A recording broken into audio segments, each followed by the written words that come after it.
Hi guys, welcome back to another episode of the Kickoff Discussion Podcast. Well, England lost the European final again to Spain last night. It is what it is.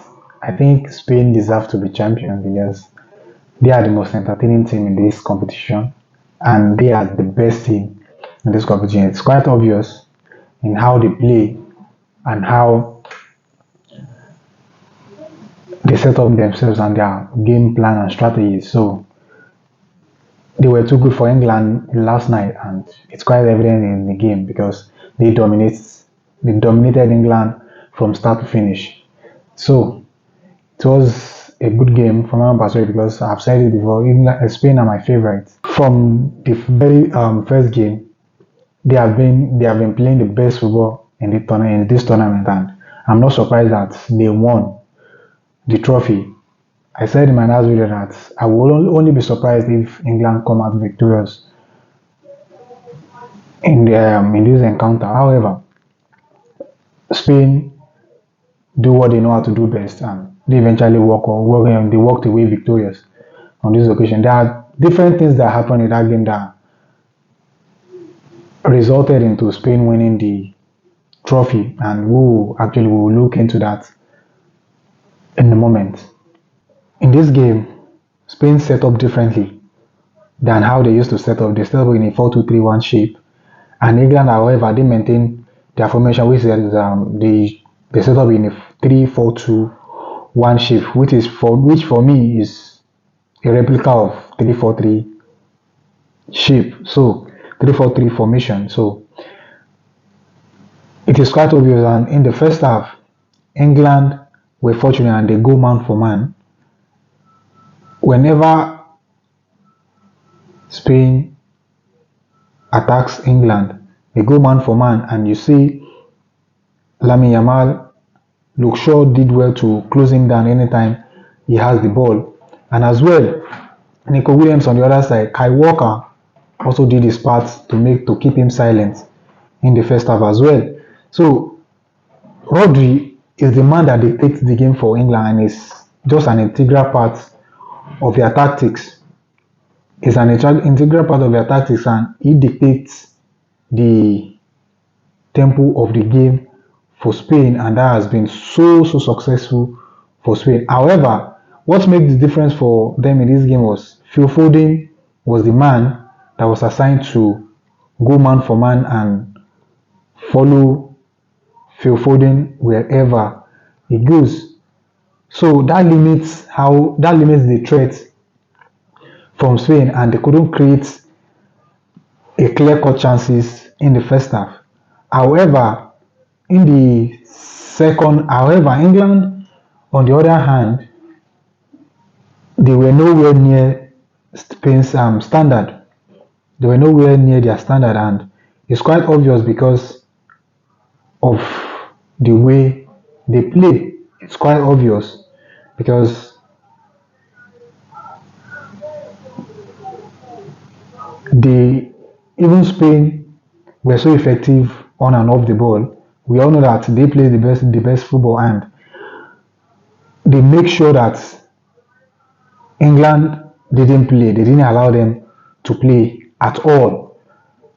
They were solid on their counter press, and they didn't allow England to play and force them to make mistakes. For example, anytime England player has the ball, you see 2, 3, or even 4 players pressing to retrieve the ball as quick as possible. However, so that was very effective for them, and England are left with no choice but to play long balls. So they know that Pickford has the ability to play long balls, and whenever he's trying to locate Harry Kane could not even hold the ball. He could not hold the ball because he is the only man up front who can do that for them, and he couldn't do it, and he lost all the area duels to the Spain's defense. So this gives them a lot of problems, and they couldn't play. And England, however, they were so disciplined, as I said earlier, in the first half at least, but that didn't last long. In the second half, they replaced Rodri, and he was replaced with Zubimendi. Zubimendi replaced him, and Phil Foden left what he ought to do because in the first half, Harry Kane was the only man to play to press up front, and you see him in a 2v1 situation against the centre backs of Spain. However, in the second half, after Rodri was replaced, you see Phil Foden comes in to press, and that leaves enormous space in the midfield, in the middle of the park, and that's an extra man for Spain, and that caused them a lot of problems as well. So Spain exploited these spaces in the middle of the park, and that led to the goals, and it gave Spain a more control in the second half. So the moments that led to the goals, Luke Shaw was caught in a bad position. Was caught in a bad position in the second half. So Carvajal found Lamine Yamal and he drove the ball straight into the edge of the box. As I said, one of their main tactics is that whenever they are on the ball, they drag their opponents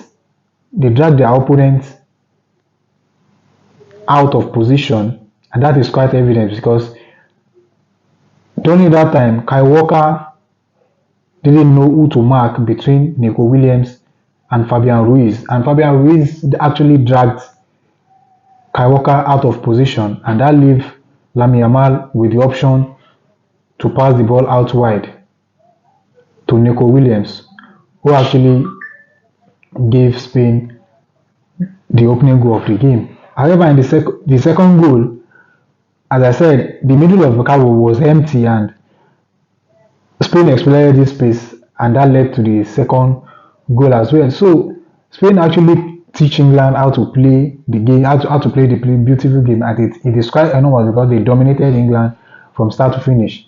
The way Spain played their tactics and game plan, it's quite evident that Spain are just too good for England last night, and there are some players who I think couldn't be playing for Spain in that final.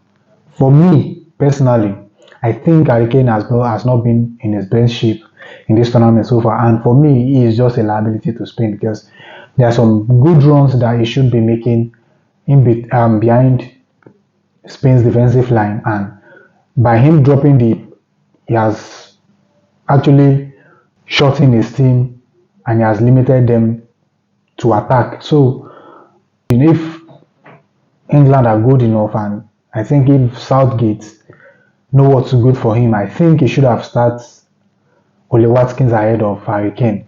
But being that he is the captain of the team and he doesn't want to leave him on the bench, I think that cost them a lot in this top competition, because whenever Ole Watkins come on for England, he gives them a lot of options up front, and he make beautiful runs in behind opponent's backline, and that gives them some chances and threats to play and threaten the opponent's half. So Harry Kane doesn't do that yesterday, and that has been his routine in this competition. So it's not quite. I'm not surprised that they didn't win.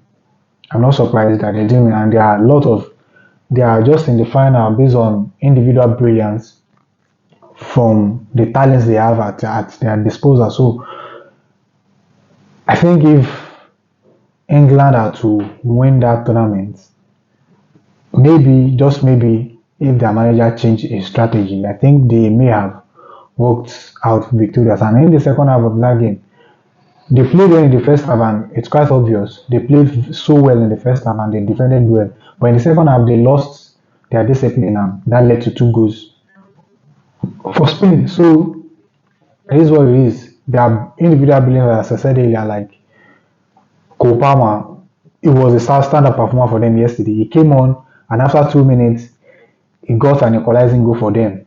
So there are some preferential treatment that Southgate gave to some players on the team, and I think that cost them a lot in this tournament. However, they tried their best, and somehow I'm pleased with their performances because nobody expected them to be in the final, and they made it through despite the odds against them and what has been happening since the from the opening game of the tournament. So I think the likes of Cole Palmer should have been a regular starter for them. I think that should have made a difference for them. And as well, I think Phil Foden shouldn't be playing that. I think Jude Bellingham should have played in a more creative role than playing him out wide, because playing him out wide makes that left hand channel obsolete, and they couldn't bring anything out of that side, and they only relied heavily on their right hand channel, which is where Bukayo Saka played, and